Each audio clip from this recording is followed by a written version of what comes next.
Coming up, COVID-19 cases are going down, but there's something in the water taking lives. And later, after a quick break, Hawkeye wrestling is back on the mat. Welcome to DITV Now, your flash update and all of the biggest headlines coming out of the Daily Iowa newsroom. I'm Mallory Wilson. And I'm Isabel Tussel. Virtual or in person? That's the question surrounding University of Iowa graduation ceremonies. The UI announced in an email yesterday that an in-person graduation option is in the works.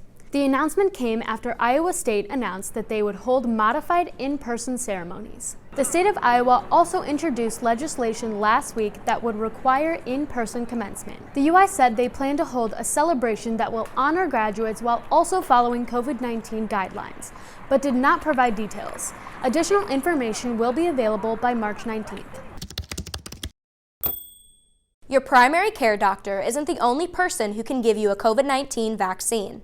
Last month, the Iowa Department of Public Health announced that they would partner with CVS and Walgreens. Eligible Iowans can register for a vaccine appointment at the nearest location. Not all locations will carry the vaccine. This was a one-time distribution to select CVS and Walgreens, but through the Federal Retail Pharmacy Program. This also made it possible to add new pharmacies, like Hy-Vee, to the vaccine distributors. This partnership with the CDC is adding to Iowa's incoming vaccine supply and will supply vaccines to over 120 pharmacies in the state. Retail and independent pharmacies will not be able to vaccinate as many Iowans as hospitals can, but these partnerships will help older Iowans who are not comfortable at large clinics. What's floating in the Coralville Dam? Dead or dying geese? DITV News reporter Elise Gabor got to the bottom of the deaths.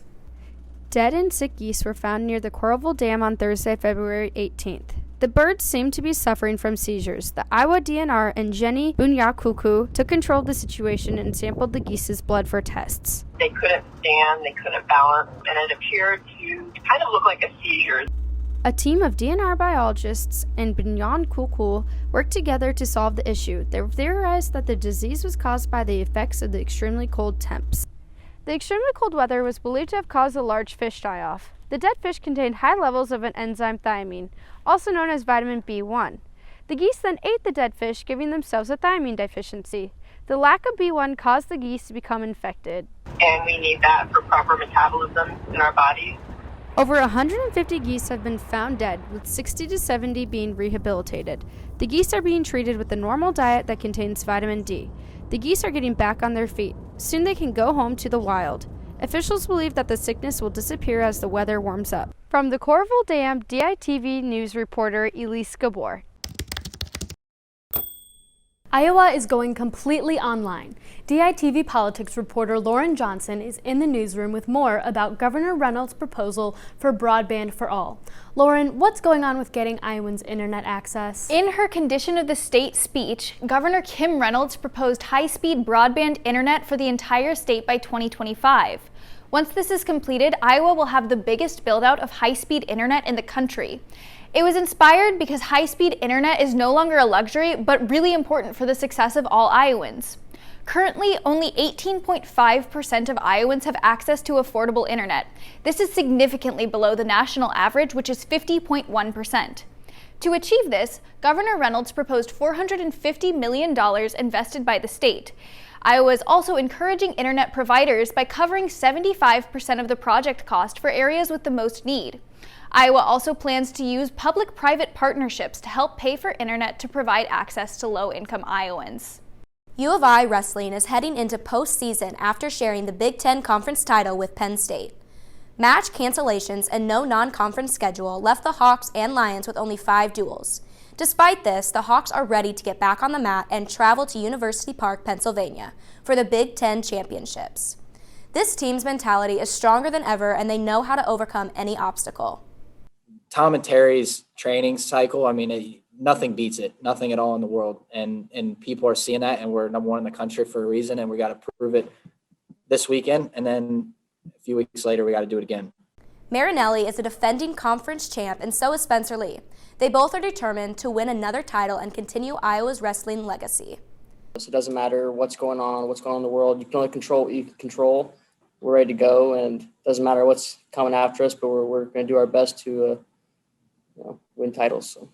The quest for the Big Ten title will start this Saturday, March 6th. The Hawkeye women's tennis team rolled past the Hoosiers and Boilermakers this weekend. Senior Elise Van Hoevelen and junior Samantha Gillis continued their winning streak in the double matches. This puts the duo at 9-1 for the season. And freshman Alexa Knoll is determined to stay undefeated in her single matches and improved her record to 12-0. The Hawkeyes are now at 5-1 record, which is their best conference start to the season since 2006. The Hawkeyes will bring in this momentum on Friday at the Hawkeye Tennis Complex to face the Nittany Lions at 3 p.m.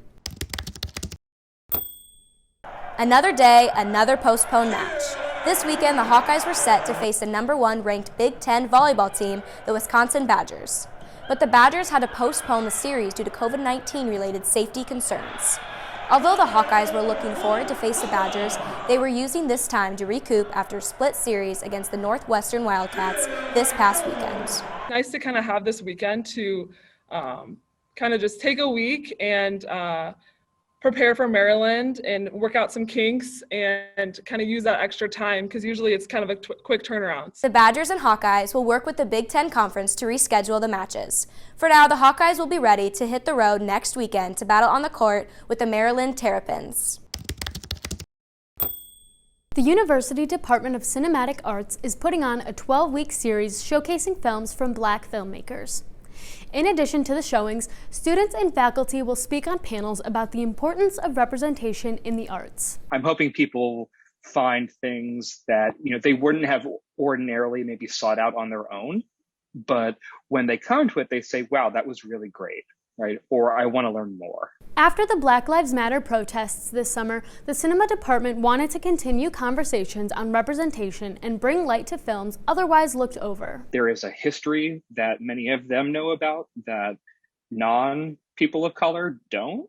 And so I think that is one of the other exciting parts for me. Scholars and filmmakers will be on the panels to discuss their work. It's more or less, what for Black Panther, what the impact of that movie was for us, where we were when we watched it, what the movie represents for the culture. This is a great opportunity to keep learning and discussing the impacts of representation of people of color through the arts. I think it's a very special thing. I think that it's really dope that